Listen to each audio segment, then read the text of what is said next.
Hello, it's time for another driving debrief. It is the 24th of October, and I've had a 2-hour lesson with Tony today. We finished the manoeuvres, except for U-turn and reverse into a road from the right, which we don't need to do. I'll get to that. And I don't think there's any more manoeuvres. I think it's just those. So we've covered them all. I haven't got expert at them, although my turn in the road's pretty good. I actually did my turn in the road first time, but I have actually, and I haven't told Tony this, but I did turn in the road with Andy Easton in 2009. So I kind of was taught how to do that. It's just because Tony doesn't like dry steering, can't turn the wheel the other way when you stop at each turn. So leading up to the new manoeuvres today, we drove into the Hellmouth town. It was pretty straightforward. I was a lot better at roundabouts, observations at roundabouts and choosing when to go onto them, but I wasn't, I still struggled with lots of gear issues. There were times when he took the wheel which were, I don't know, I think they were more to do with him than anything else. They were what he would call safe, as in they weren't dangerous times when he took the wheel. It was two times that were very similar to each other. We were approaching parked cars on both sides of the road up under Bannerwell Street, and he said go slow for this, and I went for the gears to try and go slower to first gear, and my steering suffered, and so I drifted left and I didn't realise we were almost about to touch a car we were going round on the left. So he took the steering wheel for that because we were going supposedly too fast for that, and I didn't have time to change gear. And then a short while up the hill from that, it's another alleyway of parked cars, and I was like, alright, well it's pretty much the same as last time. There are parked cars on either side. I need to go slow for this, right? So I definitely need to go in first gear. Put it in first gear. Tony takes it out of first gear and puts it back in second and goes, no, you're going too slow for this. You need to be bombing it through that gap. You need to be going a lot faster through that gap. And I'm like, this is just like the other one back there. Why? It looked very similar to me, but he was trying to slow me down to a crawl for the first one and trying to speed me up super quick for the second one, and I couldn't really understand it. Before that, we got stuck in traffic heading to Drake's statue roundabout, because I think there's temporary traffic lights stuck up there for some reason, and it's just slowing all the traffic on the Plymouth Road down to a crawl. So I got to practice the traffic sequence of applying the handbrake in first, going a tiny bit forward on the clutch, stopping, handbrake, neutral, perceiving what's going on ahead, trying to get more left to let cars pass on the right, trying to figure out when the cars ahead have got their brake lights and they're coming off or they're coming on, so I need to go into first and move again, not letting the car, I nearly said enemy car, the car ahead's bumper vanish from sight under the windscreen, that sort of thing. He wanted to take us that way so we could get to Bishopsmead to do the 3-point turn there, but there was no way we were getting there. So we did a U-turn roundabout around Drake's, which was really difficult because there was traffic packed onto the roundabout. So we had to go in tiny gaps, and I got the wrong gear, and he took the wheel from me there because he wanted to control the car to squeeze us through a tiny gap. And I forgot halfway through, I thought we were going to Spa roundabout, I forgot we were doing a U-turn thing, because I was concentrating on the other stuff, and we weren't turning off to Spa, we were doing the U-turn, so I went to come off, and he was like, no, stay on. I was like, oh. And then we had to go squeeze through past the truck to get back off the roundabout. Anyway, we followed that all the way up to, I think the estate is Deer Park Lane, before Down Road, and then we went up there and went to the top of the hill, even though there's roadworks there as well. And he set us by the side of the road after that mess. I said, we're going to do the turn in the road, which is a 3-point turn here. Do you want any help? Do you want to do it on your own first, or do you want me to guide you through it? And I said, you go all the way on the steering that way, go forward, all the way backwards on the steering, go backward, all the way that way, go forward, and you're looking all around. So I'll have a go myself, because I'd done it before and I wasn't telling him. I did it myself very slow as I can, tried to stop before the curve, and I managed to do it first time. almost perfect. He said there's only one thing that would be a problem with that, and I was gonna say, is it not enough observations? He went, no, he wanted me to undo my steering as I approached the curb to go the opposite direction so I don't dry steer. It's important not to dry steer when you're touching the curb, and the second time we did it I touched the curb and I was about to dry steer and he said, no, don't do that, that would damage the car quite a lot. So I've got to memorise that. If you're touching the curb, don't dry steer. Just stop and move back away from it before you steer. Yeah, so I did the 3-point turn first time, then we did it a couple more times, and I tried to turn the wheel before I stopped, but I don't think I was very successful. But that was pretty easy to do. Then we drove out of there to some other estate, up down road. You turn left, like one of the first lefts after you come onto down road and go uphill, whatever that place is called. And it was pretty quiet in there, quiet little estate. He kept calling it a posh estate full of snobs. And there were people walking around here and there, but mostly it was quite quiet. And so we did reverse left into the road. After that he told me you don't need to do reverse right into the road because you'd be like, well, there's no need if you're just turning around, and you'd be like crossing a lane to get back to the left side of the road when you reverse right. So he says, I'm not going to show you that one. You can show yourself that one when you get a car or whatever. It's not required on the test. It's not required on the test anyway, because apparently they took it off, even though it's useful. So the reverse left into a side road is the manoeuvre. You have to start off going past the left-hand mini junction or mini turning. You can't do it on a main road. You have to do it on a small road. You go past it, then you get not that close to the pavement. Sort of close to the pavement like you're parking, but not as close as you need to park. So more than a drain's width away, I'd say. Drain's width to a bit more. And then you pull in parallel to the curb there, hopefully not in front of someone's driveway, and then you stop and go in reverse. And then you've got to make sure you look all around, because it's a reverse manoeuvre. You're looking out the back, you're looking blind spot, mirror, mirror, and you do that quite a lot while you're doing it. And it's quite hard to turn over my left shoulder to look out the boot, the rear window. I found out that if I grip the steering wheel, it's easier to shove my body into a position where I can look over my shoulder.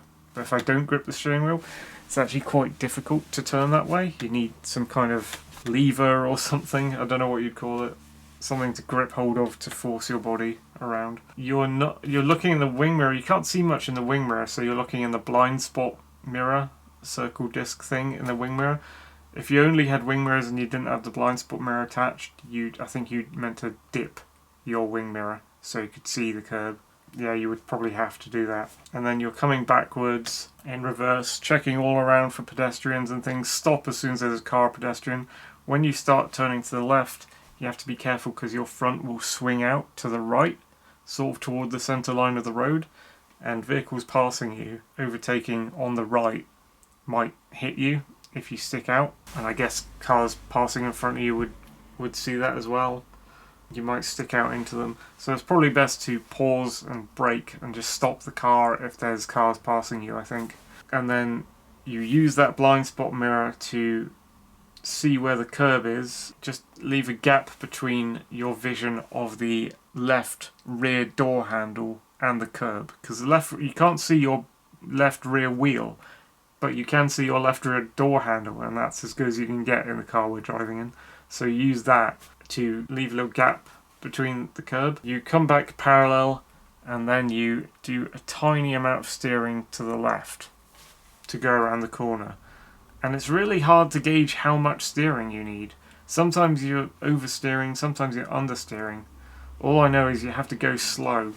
I think on all the times I tried, I think I steered too little, mostly, on all the times I tried. Once I steered too much, and I wasn't aware that we weren't parallel and we were going in back wheel towards the curb. But yeah, you've got to go back parallel. You've got to perceive when the curve starts to bend away from your car, and at that point you add the steering. Only a tiny amount of steering. You hold it, and then you follow the car. But you have to be on the brakes, and you have to pause like 2 or 3 times during the turn, just to look around you and see if a car's coming, or look through the back and see if a pedestrian's walking behind you, or if they want to cross the road that you're going into, the mini junction. So you've got to stop for them, stop for cars, and then continue the manoeuvre. And if there's a hill that you start on, then you don't need any clutch. You're just on the brake, like letting go of the brake to drift back after you've manually taken off the parking brake. That's how we did it, so I don't know what doing it uphill would be like. But I assume it's like the parallel park and you would need gas to go backwards uphill. Do that on the gas. And then, yeah, you follow the curb round. You notice the curb getting further away from you. Every time I've tried, that's what happened. So I'm not close enough. You make tiny corrections. You can only do like that. That's as much correction as you need to do, I think. Because he said most of the students that try it and get it wrong, they just steer too much to the left or right to correct themselves. So you need to steer a tiny amount. So that's not like doing the 3-point turn where you steer completely. That's just a tiny steer. And then eventually you get parallel again. You can see that in the blind spot mirror. Then I guess you make corrections, but you don't need to be right close to the curb because you're not parking. And almost every time you do this manoeuvre, it's not because you're parking, unless you're parking at your house or something. It's because you're turning the car into a position where you can face out of the junction and go the reverse direction. So both of them, the ones I did today, are like U-turning manoeuvres without doing a U-turn. And then, yeah, you don't have to be too close to the pavement when you stop. I would say then the examiner says drive off when you're ready, except the examiner won't say that because they don't do this in the test. But that's what I did today. After that, we went, okay, I think you've had enough experience of those. We did like 3 of each manoeuvre. And he says, I'm not going to bother teaching you the right reverse for the reasons I've outlined. We just went down and did a quick circuit around. We went up past King Street actually, and then went up Bannerwell Street there. We did Rocky Lane again, because Rocky Lane was after the bit with the narrow tunnel of cars that I wanted to do first gear for, but Tony forced me into second gear.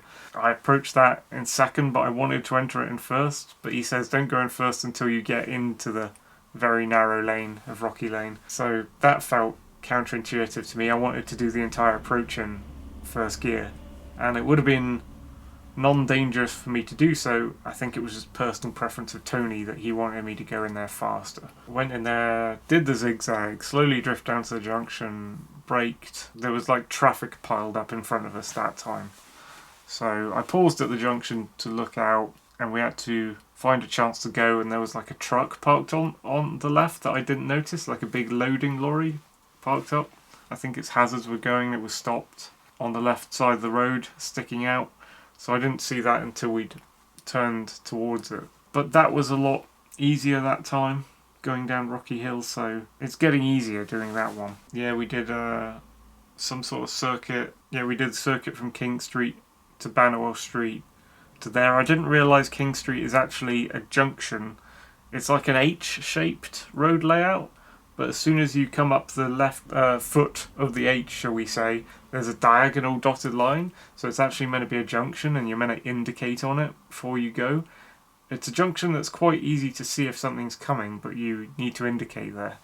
And it just doesn't look like a junction. It's like weird, like an H with a diagonal dotted line through it. It's really strange. Yeah, where did we go after that? We just took the roundabouts, the 3 roundabouts past the post office, and then went back to the north out of town that way. And that was the lesson. So I think I've finished all the manoeuvres except for U-turn, and there might be one that's slipping my mind right now. I need a lot more work on parallel parking, and I need a bunch more experience on bait parking, even though it's kind of easier and kind of fun in a way to do bait parking. It's not fun to do parallel parking because it's so difficult. 3-point turn just seems quite easy to me. Like, it's very slow and you're taking up the entire width of the road, so any car that comes has to stop for you anyway. There's less pedestrians and stuff to worry about, and the slower you go, the more your full lock of steering will turn you sharper. I don't think too many learners understand that as much as I do, and it's weird because I learnt it from the game X-Wing versus TIE Fighter, when you've got the joystick and throttle. When you're flying your X-Wing in that game, because of the way the game's been developed, when you're going at full speed, you can't turn very well at all, side to side or whatever. So you can't bank, you can't make a sharp turn or anything. But but when you turn the throttle down and you start going slower and slower and slower, your right turn becomes, or right or left turn become instantly sharp on the joystick. So in order to make a sharp turn, you have to slow down your spacecraft and then turn, and it just becomes way easier. Whereas if you did it at high speed, it's just like it doesn't make the turn. So that's where I learned the 3-point turn from. The basic theory of it before I got into it. Anyway, there'll be more driving on Thursday in a couple of days, and we're going to Launceston during that. The driving lessons are eating through my wallet a bit too much. I'm thinking I might have to book the test soon, but I want to make sure that we get to a place where I'm more comfortable driving around in general, and I've done dual carriageways and city crossroads and city roundabouts and things like that, because I know they're a lot harder. So hopefully those are coming up. The next block of 10 begins from Thursday. Block of 10 hours, which is actually 5 lessons. And that'll be my third one I've had. Third block of 10. I might only be able to afford a fourth block of 10 after that. I hope I don't have to pay more than that before my test, because it'd get too expensive if I went too long after that, I think. Anyway, thanks for listening to my rambles about my driving lesson experience. Catch you all next time. They're underground, block that ramp.